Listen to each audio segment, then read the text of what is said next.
Welcome to the fourth best Golf Rules podcast in the world. This is episode 116 of the GolfRules Questions Podcast. Blakey and Stuart have another iteration of clubland stories, including whether using your putter to mark out your relief area is allowed, raking footprints in a bunker before playing your shot, causing a ball to move after your ball has been holed, how strict are the rules of golf when it comes to starting times, peeing on your golf ball, can opponents who are losing a match suspend play, and what happens when your club gets stuck in the sand underneath your golf ball.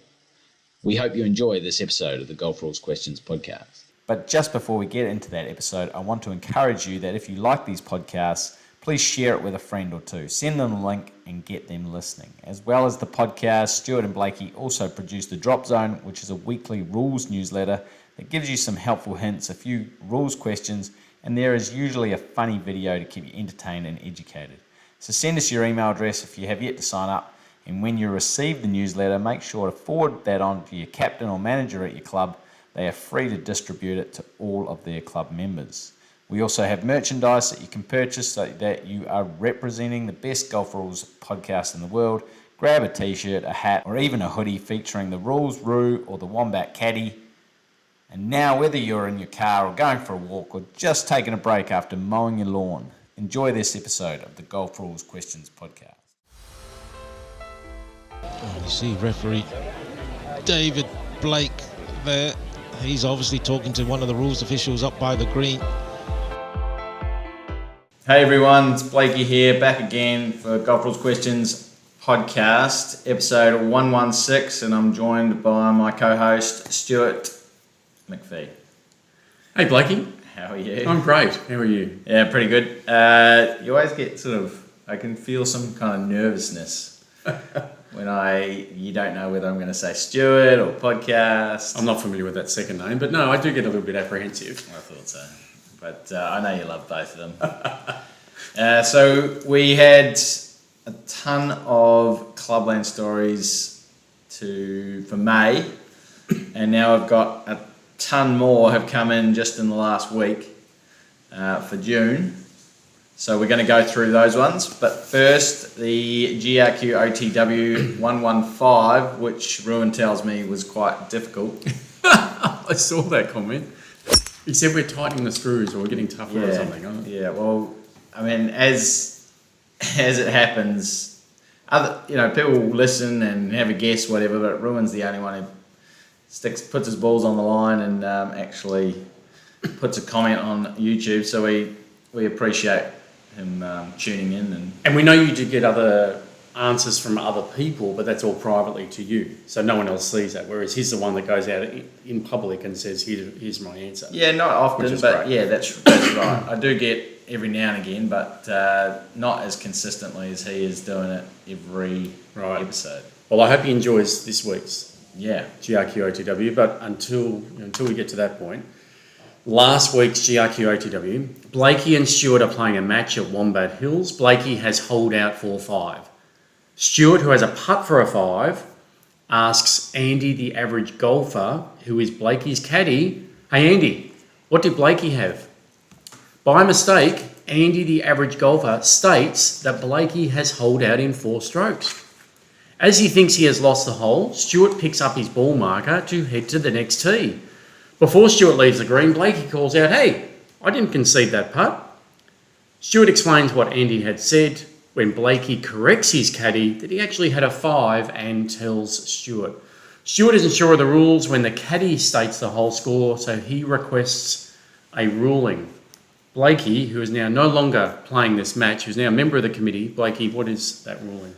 Well, I haven't actually done my homework, but just having a quick look. 10.3B3, yeah, 10.3, and correct me if I'm wrong in any of this.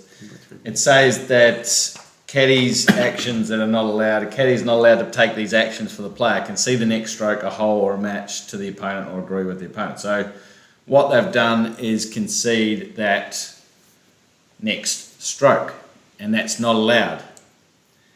And then Stuart, I've forgotten the names now, Stuart has acted on that by picking the ball up right? So he would get a penalty, but I think the penalty's already incurred by Blakey and his caddy because there was an action by the caddy that he wasn't allowed to do. So I'm going to say in a match play situation that Blakey, because of his caddy's breach, he's going to get the general penalty and lose the hole. Yeah, so what's the rule about if I ask you, let's forget the caddy, and I asked you, hey Blakey, how many have you had? And you say 4, but you've actually had a 5, and I then take an action based on that incorrect information, and you haven't corrected that information in time, then that's a general penalty to yourself. That's rule 3.2D. Is that the one you're talking about? 3.2D, telling opponents about number of strokes taken. Right. This is in match play. Yeah. And when asked for the number of strokes taken, or when given the information without being asked, the player must give the right number of strokes taken. A player who fails to respond to the opponent's request. That's right. It wasn't a conceding. It was a giving wrong information. Right. Was that still under? Correct. Yeah, it is. And then the crux of the question is the fact that it wasn't you who gave me the incorrect information. No, it was your caddy. But the player is responsible for caddy's actions and breach of the rules. Exactly. So 10.3C tells us. 10 So if the caddy's action breaches a rule, would breach a rule if the action was taken by the player. So this action would be a breach if taken by the player. The player gets a penalty under that rule. So under that rule, it's a general penalty, loss of hole. Right, straight away. Yeah. That was quick finger ring off the rules of golf book. No, I'm cutting that out. To find that answer. Okay, so is that what Ruben had with his answer on YouTube? I'm sure it was. He's pretty good. He's pretty good with the rules now. Right, so now we're going to get on to our Clubland stories for June. And we have Colin back again. This is his 10th submission. Just a question I might have asked earlier, maybe in an email, but most club days when playing in a group and we are on the green, someone always asks if they can take relief from a sprinkler head or a second hole that is normally on our greens. That's fine, but they always use their putter to measure out the nearest point of relief, which after listening to your podcasts, I always try to inform them that they can't use their putter without saying it loudly, but of course they carry on doing it. They don't think it's a problem, and it's what they always do. The game carries on and nothing becomes a part of it from a slightly frustrated Colin. What is the solution? This has happened at Waimate Golf Club. Okay, so prior to, I don't want to confuse anyone here, but prior to 2019, you obviously could use your putter and it didn't matter what length it was. From 2019, they changed that and said, no, those big putters that go up to your chin, we don't want anyone measuring with those anymore. So it's the length of your longest club in your bag except the putter, and the longest club of your bag is usually the driver, and the driver can only ever be a maximum of 46 inches. Okay, so we're there. But are they going to be incorrect every time they use the putter, Stuart? No, not at all. In fact, so as you say, for relief from an abnormal course condition, it's nearest point of complete relief, and then you have a 1 club length relief area. Yeah. And as you just correctly said, the definition of a club length is the longest club in the bag, not the putter, 46 inches max. If you want to use your putter to measure out that relief area, that's fine.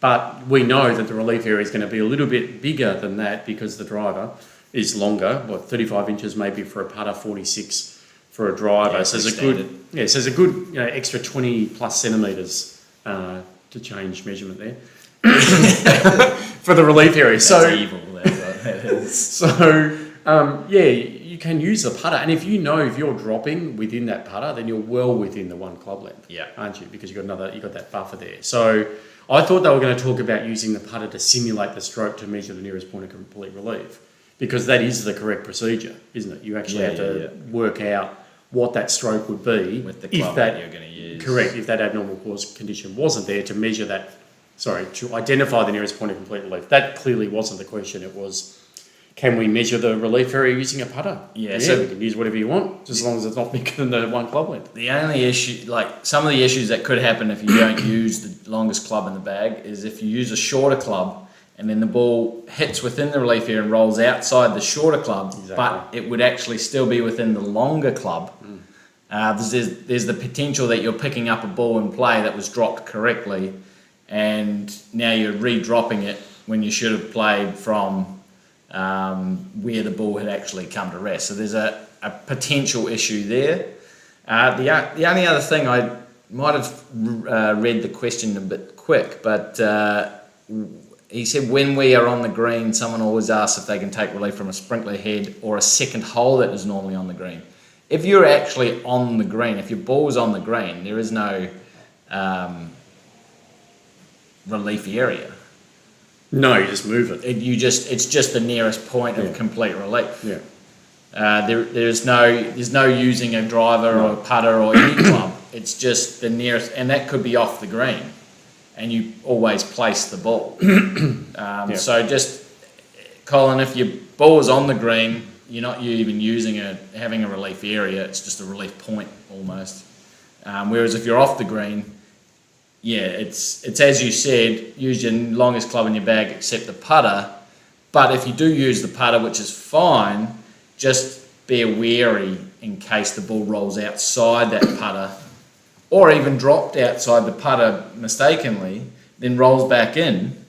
It actually would have potentially been dropped inside the driver length, and then now the ball's in play. And we assume, if we're talking about line of play interference, a model local rule, I think it's F5, you'll know it. Yeah. F5? Yeah. If that's been adopted to allow you to take relief. When your ball's off the green. Off the green, yeah. I hope that was helpful, Colin. Sorry, if I may just add to that. Yep. We've said this before. You don't have to use the driver to measure the relief area. You don't need to put tees in the ground to measure nearest point of relief, the extent of the relief area. It is really, really good practice. It shows others what you're doing and you know what you're doing, but you don't have to. Yep. You don't have to use the driver to measure the relief area. Yeah. Right, next one, we have Mr. Roberts back, and he starts off with, hello, Mr. Blakey, and hello, Mr. Podcast. Firstly, may I say, great to see you both back in episode 115 for a terrific podcast. Now the story.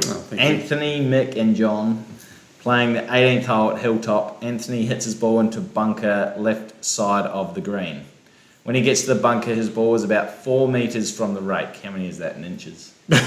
When he gets to the bunker, his ball is about 4 metres from the rake. Near the rake is footprints, divot holes, and have not been raked over by some other ignorant person who should not themselves be a golfer. Anthony proceeds to rake this area and clean up the mess. Anthony then goes to his ball and plays a stroke. Alas, the ball hits the face of the bunker and bounces off and comes to rest in the centre of the area, which he raked just a couple of minutes previously. John smiles and with $1 resting on the outcome of the round says, bad luck, Anthony, that's a 2-stroke penalty because you have improved conditions of your next stroke. Anthony says, no way, I didn't do that on purpose. Mick says, let's finish the hole. Then we have finished the round. David is in the group behind us, so we can just wait here and ask him. With a bit of luck, he will give us the rule. Mr. Roberts was called into the discussion, as was Bale to prove to John that under rule, and was able to prove to John that under rule 12.2b2, Anthony can smooth the bunker to care for the course. David's final say was that the intent of Anthony was to care for the course, and it was just sheer luck that his ball ended up in a nice lie in the bunker. John accepted the decision and also agreed it would be a good idea to send the story to GolfRules Podcast to get an opinion. Was David correct? This happened 18th hole Hilltop 2 weeks ago. So you got the ball and 4 metres away from the lip, and the person is raked in that 4 metre section towards the hole. When he gets to the bunker, his ball was about 4 metres from the rake. Near the rake is footprints, divot holes, and had not been raked over by some other ignorant person who should not themselves be a golfer. So was this on their line of play? Well, that's what it doesn't actually state. Okay. But let's go with it was on their line of play. Mm-hmm. What is the ruling, podcast? So 12.2b2, there are some exceptions. There are things you're not allowed to touch the sand in the bunker for under 1, but under 2, one of them is a clause smoothing the bunker to care for the course. Where it doesn't result in a penalty. Right. Doesn't result in a penalty, except as covered by 1. The rule does not prohibit the player from touching sand in the bunker in any way, including digging in with your feet, stopping yourself falling, throwing some clubs on the sand, smoothing the bunker to care for the course. But the player gets a general penalty if their actions in touching the sand improve the conditions affecting the stroke in breach of Rule 8.1a. So, if it was on their line of play and it was this short shot to the green, they can care for the course unless it's going to improve their conditions, right? Yeah. If their footprints, divot holes were not on the line of play, not in the area of the stance, area of the lie of the ball, then they would be able to do it for the purpose of caring for the course. They're not thinking, I'm going to hit my ball into the face and it's going to rebound over there, so I need to rake over there. They're just doing it, they're watching someone else play, they rake the bunker, and then they go to play their shot and hit a terrible shot and it goes over here. So it all depends whether it's improving the conditions of your next shot. That includes line of play. It does, and the funny thing is, let's say you are 4 or 5 metres away from the lip, 15 metres from the hole. Who wants to hit their bunker shot and have their ball remain in the bunker? No one. Not one person. No. So it's interesting that you can rake the sand in front of you, but it is on your line of play. Well, sorry, you're not permitted to rake the sand. Where are you going with this? Sorry, you physically can rake it, right? But it is on your line of play. Yeah. But you have no intention of that ball after the next stroke ending up in that small runway of sand in front of you. But does that change your confidence in hitting the shot? Oh, that's a good point. It may.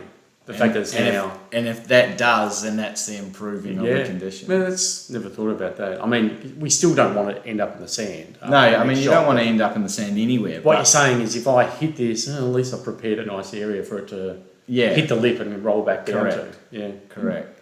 And won't end up in that animal hole that I just smoothed out. And again, that's one of those ones where you could make it a bit more grey, but they've just tried to make it as black and white as possible. If it's on this line that you are going to play... Corridor, and you have improved the conditions, it doesn't matter if you had, actually in saying that, do they give that one about the divot, how far away it is?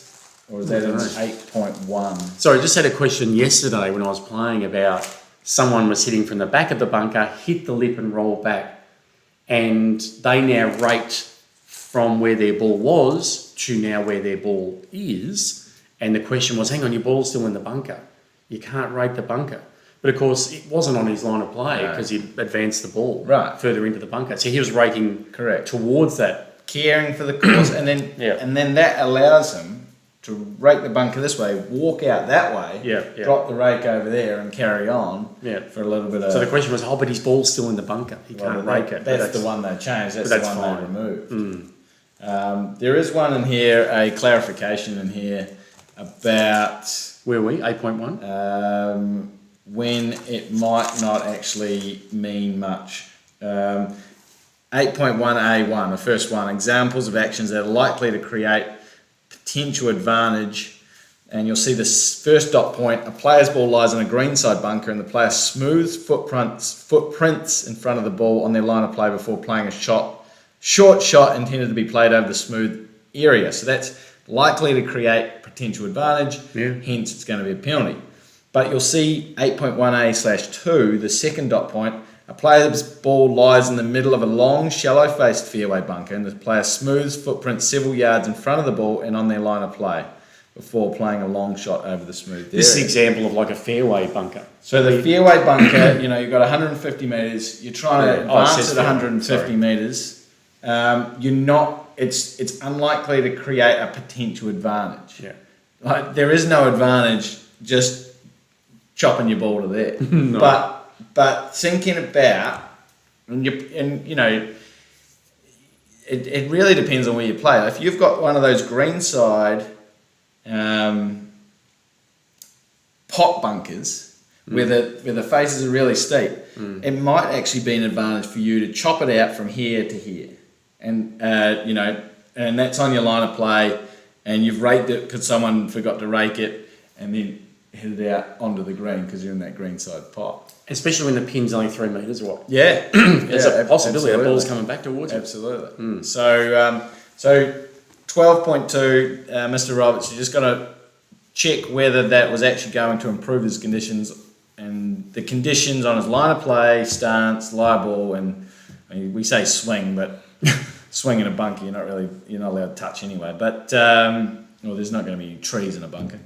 But have a look at clarification 8.1a/1 and 8.1a/2, because depending on where the bunker is and what the shot the player has, it's not always going to be created an advantage. The key is the line of play, that corridor in front of them. Good. Right, Mr. Roberts is going again.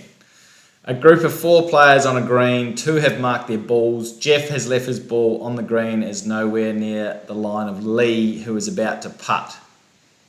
Lee hits his putt into the hole with the flagstick in the hole. Lee walks to the hole, pulls the flagstick out, and his ball, which is in the hole, flies up into the air, comes down and lands on Jeff's ball, knocking it about 1 metre to the left and a bit closer to the hole. Jeff claims a 2-stroke penalty for you, Lee. Your ball hit mine on the putting green. Lee says, but I wasn't putting. Perry, I don't know where Perry dropped in from, says, good one, we can find out soon, but where do you putt from, Jeff? I think you have to put your ball back where it was, not where it is now. And another quick rulebook discussion over refreshments in the clubhouse before scores were submitted. It was decided that Lee had holed out, so had finished the hole. The cause of moving Jeff's ball was after Lee had finished the hole and was an accident under rule, wait for this, 31.1D1. And Perry was correct that Jeff had to putt from the original position. Were we all correct? There is no 31.1D1. Let's go with 9.6.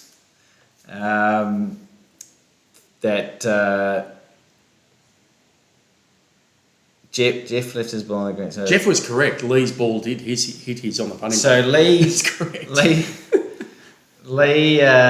Lee's ball was not. It wasn't from a putt. It wasn't from a stroke. It was a wrong ball. It wasn't even in play because it had been holed. So yes, Jeff has to put his ball back. There's no penalty to anyone, and there's no rule 31.1D1. And that happened at Hilltop 2 weeks ago as well. So just a overarching statement for those people that, as you said, 9.6 is ball moved by outside influence. Yeah. So that ball coming out of the hole is an outside influence. Yeah. Whenever your ball is moved by an outside influence, you got to put it back. So Jeff's ball, has been moved by something else that wasn't him, wasn't his caddy or anything like that. It's got to be put back. Now, you're going to try to think of one exception. Yes, there is one exception. but generally speaking, if your ball's sitting there on the green, if it's sitting there, in the middle of the fairway, and something comes and moves it, you got to put it back. So generally speaking, that's what 9.6 is all about. If it's known or virtually certain that your ball has been moved by the outside influence. Well, what is an outside influence? It's basically everything. Except water, wind and gravity. And the player and the player's caddy and the player's partner and the player's partner's caddy are also not outside influences. But pretty much everything, every person in the world, apart from a few people, are outside influences. Yeah, there you go. Except the player or the caddy or the player's partner or any of their caddies, exactly what you said, or what I said, except for natural forces. Yeah, basically everything else is an outside influence. A dog is an outside influence. I've got the one situation, and there could be more, but I'm sure we can think about it. You've thought of where an outside influence causes your ball to move and you can play as it lies. and you know I'm going to know this, I just can't think of it right. It's an easy one too. No, I bet it is. It's so easy. Actually, it's so. I bet it is. So easy. Can you give me a rule number? 3, 2, 1, 6.2. 6.2. So we're in the teeing area. Yep. Ball's about. Oh, so someone's just knocked your ball off the tee and you can put it somewhere else? That's right. And it could be in play, remember? Because you could have had an air swing. Yeah. Or hit a tree and come back. I have an air swing, which happens. No, it doesn't. You fall over laughing. And as you fall over laughing, you drop your driver onto my ball. Yep. It rolls over there, still within the teeing area. And I just go, stuff this, smack it. Yeah. That's good. So I reckon what you just said then is true, but that's a 6.2 rule rather than a 9.6. Because you won't see that in 9.6, will you? That's just a 6.2 rule. Well, it can't be a 9.6 because you don't have to put it back. No, that's what I'm saying. It's not. Anyway, that's very good. Well done. Right, Mr. Roberts again. My third one for this week. This is his 13th submission. Thank you. So now he's exactly the same as DK. Oh, DK, you have to pick up your act now. Mr. Roberts, my third one for the week. Not a specific question, but one that has cropped up a few times, mainly from smaller clubs in the Goulburn-Murray district, the district home of Wombat Hills Golf Club. There it is. See if you can find it on the map.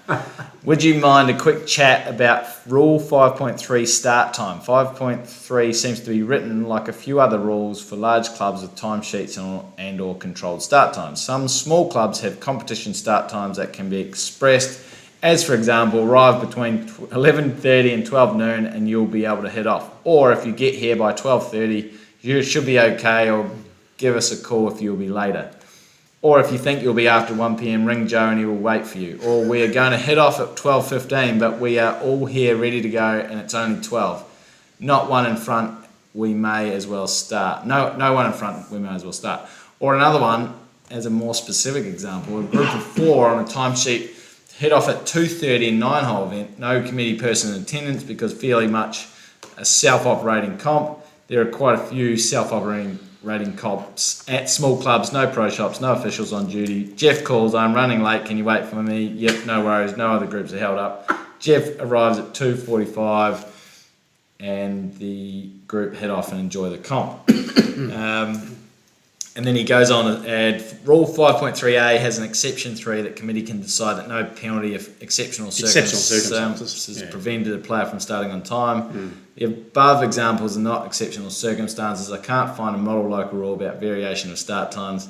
A committee cannot change a rule of golf. Can a committee decide the start times under Rule 5.3a can be when your group is ready to go? Comments, please, Mr. Blakey, Mr. Podcast. Yeah. What are your comments about that one? When it's, what he's just saying, when it's so relaxed and smaller groups, the committee can do whatever they want. Like, you can have all that, as long as everyone knows what's going on. And so let's take it to the other level, no offence, but if we were at the Australian Open, and Adam Scott's tee time is at 9:08 a.m. Yeah.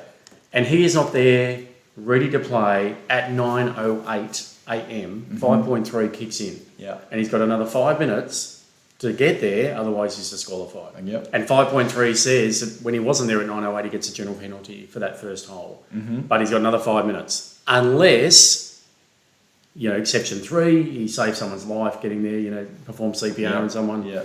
Out in the car park as he was running towards his tee. So there's some exceptions there. But this really doesn't matter. Like, as long as the committee organises it all and everyone knows, and it's really a non-issue. The fact is, we can have a window of tee times between 11:30 and 12. Yeah. Organise your groups. When those guys have hit their second shots, go.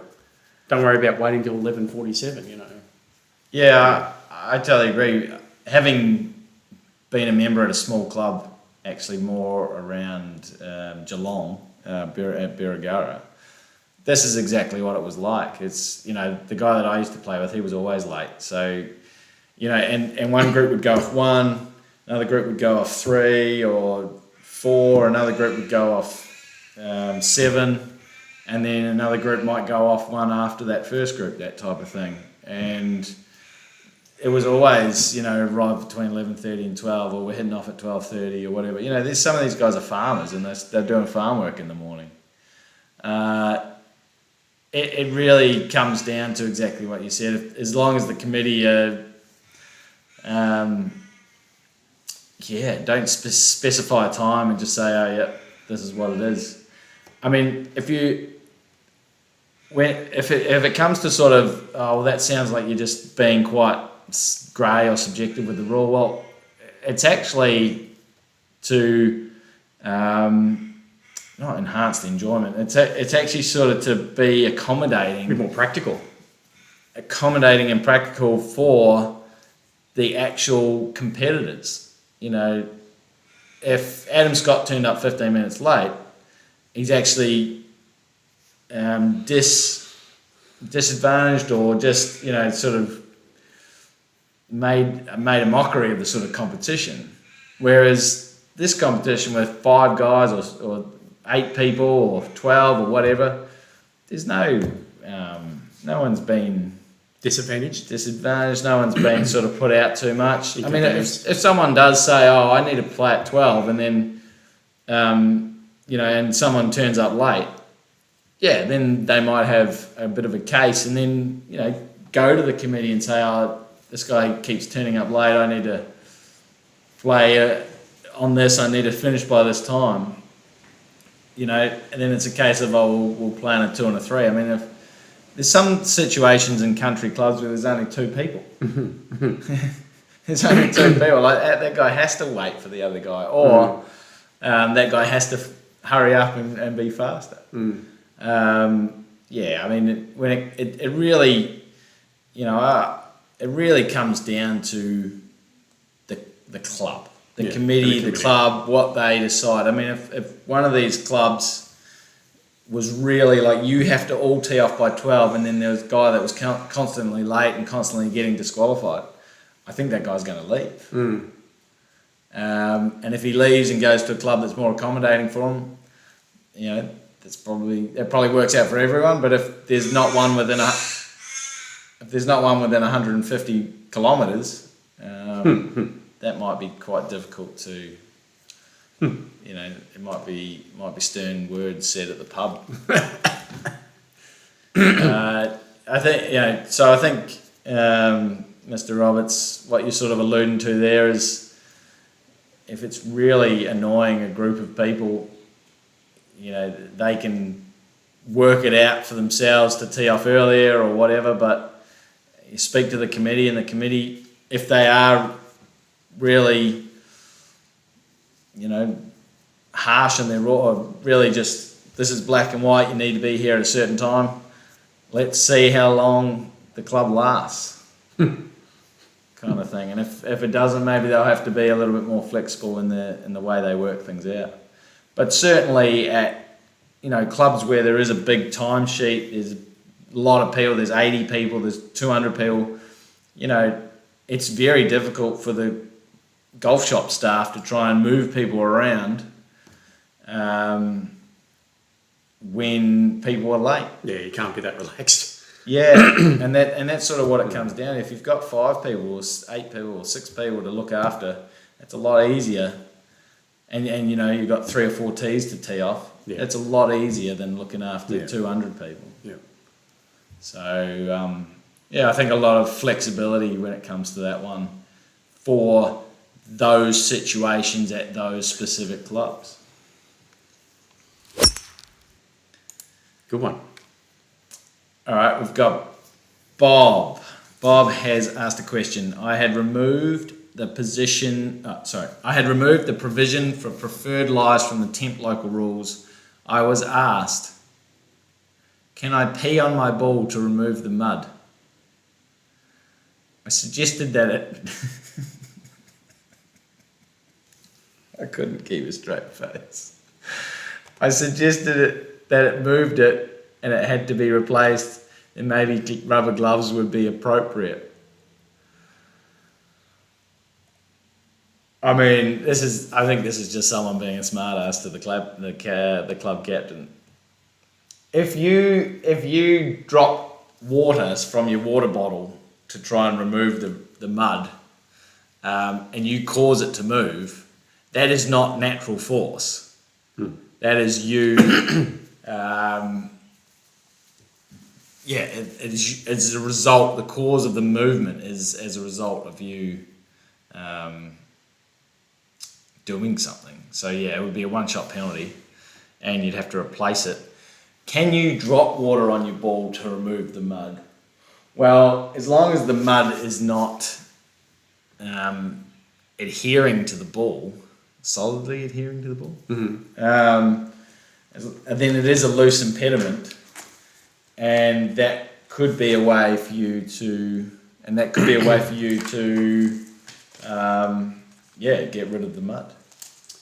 So you're allowed to clean your ball if it's sitting in the middle of the fairway? Yes, you're not allowed to clean it, Right. but you are allowed to take a tee and try and move stuff off it. That's easier to come off it. Right. Like leaf's a bad example because it's not attached, but a leaf's just sitting on top of it. Attached. Yeah, just sitting in. Sticking to the ball, they've said. Yeah. So there's mud sticking to it, you're not levering that off with a tee. You can try, Yeah. but if you cause it to move, then Okay. you're going to get the one-shot penalty. Okay. So if someone drops water on their ball and the ball moves, Yeah. What you just showed there on the video would have been almost oscillating because you ended up in the right spot. But if it moved, doesn't stay on the same spot, you've caused that ball to move. then you've caused the ball to move. But yes, I mean, I wouldn't say get your willy out and do it in the middle of the fairway. But You can apply. I'm just thinking a drink bottle, and you drop the water from Sure. the drink bottle. If your ball moves, And if the ball moves, then you get the one-shot penalty. But if the ball doesn't move and you've been able to dislodge the loose impediment that's not sticking to the ball, well, that's okay if it's a loose impediment. yeah. I mean, if it doesn't come off, it's sticking to the ball, so it's not a loose impediment. Oh, you're just proving it. Yeah. Or disproving it. Yeah, that's right. But you can apply any stuff to your ball to clean it. And urine is one of them. Yes. You can get out water to apply, but obviously Yes. no good when your ball moves. Unless, were you going down the special substance? Was that the way? Yeah, just sort of, you can use whatever you really want to clean a ball. You can apply anything to the ball to clean it pretty much. Now that's a very general statement I've just made, but you can, without it, as long as you don't change the characteristics of the ball. You can have a moist cloth and it's got some soap in it, detergent, just to clean it off, and that's fine. Other than cleaning it. You can use human waste product. Methylated spirits. Just don't move it when you're not supposed to move it. When you're not supposed to. Because you are going to be the cause of that ball moving, Yeah, not some liquid coming from your body. correct. Right, 2-bob. Bobby and Brian were playing against Gary and Gordon. This is going to be a tongue twister. In a 4-ball bettable match play knockout tournament. It had been bucketing down with rain for weeks, and the 4 quarter-final match play games were the only ones allowed out on the course. Everyone and everything was soaking wet. By the time the match got to the 7th hole, Bobby and Brian were 2 up. On the 8th hole, Brian and Gordon picked up their balls, both out of bounds twice, but both Bobby and Gary were on the green in 2, each with a 3-metre putt for a birdie. Gary putted and the ball rolled 1 metre before stopping in the sodden green. It was bucketing down ever more, and Gary and Gordon suggested that perhaps we all go back to the clubhouse and call it quits, as putting was ridiculously difficult in these conditions. Bobby and Brian said that the conditions, as terrible as they had been, were the same for everyone, and more rain was forecast for the following weekend, and they didn't want to come back and do it all again then. Right. Was going off even an option for this? This is the question. It was going off even an option for this match. No other groups had withdrawn to the shelter of the clubhouse as far as this group knew. That's the first question. What is your answer to that one? So players in a match may agree to stop play for any reason, except if doing so delays the competition. If they agree to stop play and then one player, or in this case, one player from the side, wants to resume play, the agreement has ended and the other player must resume play. So if they'd all said to each other, this is getting ridiculous, guys, I think we need to let's just sit out for 30 minutes and come back, that is perfectly fine. They don't need the committee's permission to do that. They can just walk off. The match hasn't ended, it's just paused. provided that they can get this finished before the semi-finals have been arranged. Right. So the fact that Gary and Gordon wanted to go off, but Bobby and Brian didn't, that means that they have to stay out there or concede the match. Yeah, there's been no agreement to Bobby and Brian, and obviously Bobby and Brian are 2 up, so they don't want to. They want to finish then and there. Yeah. So that's the first question.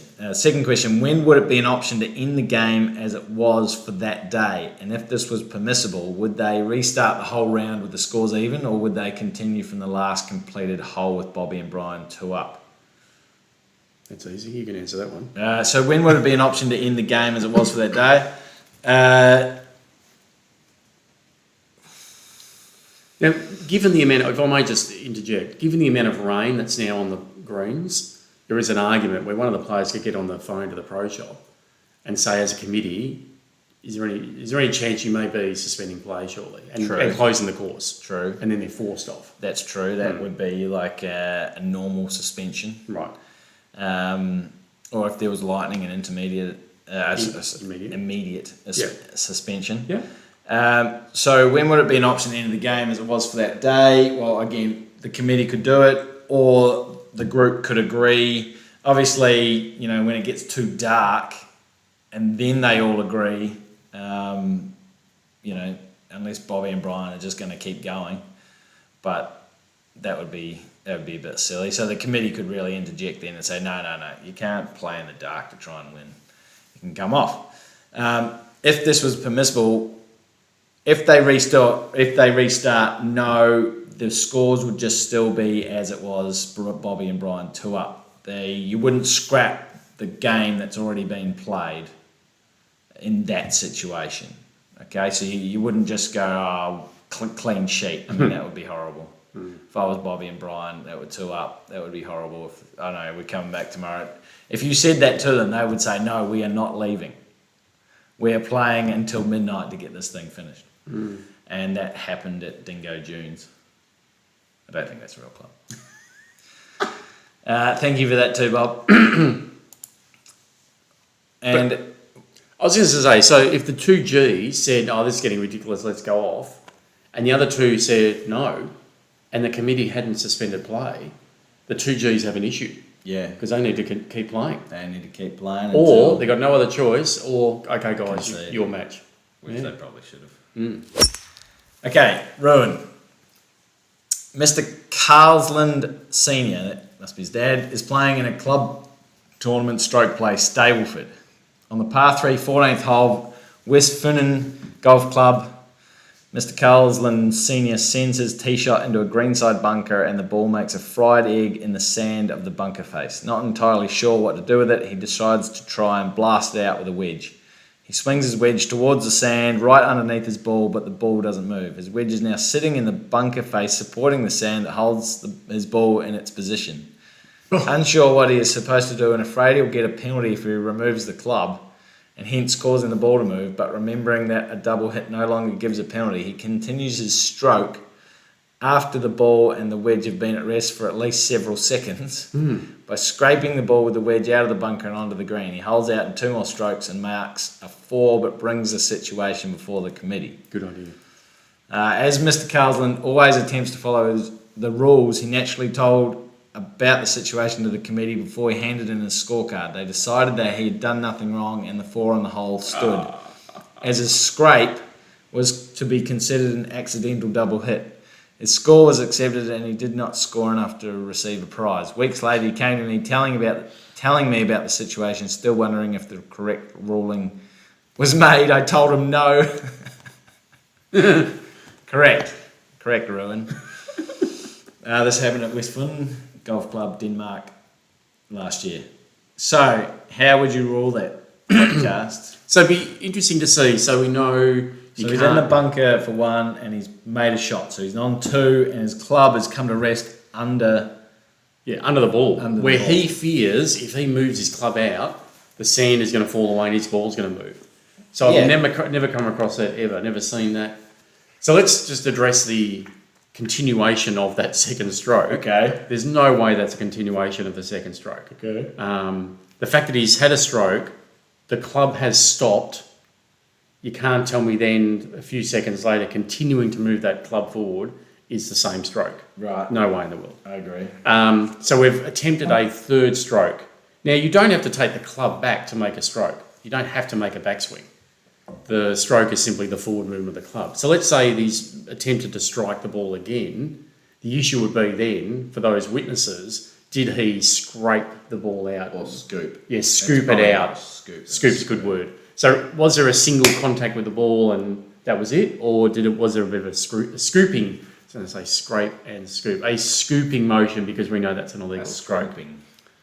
We know that's an illegal stroke. You can't push the ball, you can't scrape it along, you can't scoop it. That's an illegal stroke. The stroke will count, but you get the general penalty. So possibly he's on for 3, general penalty 5, and whatever was 2 putts, I think it was, will be a 7. So well, hang on.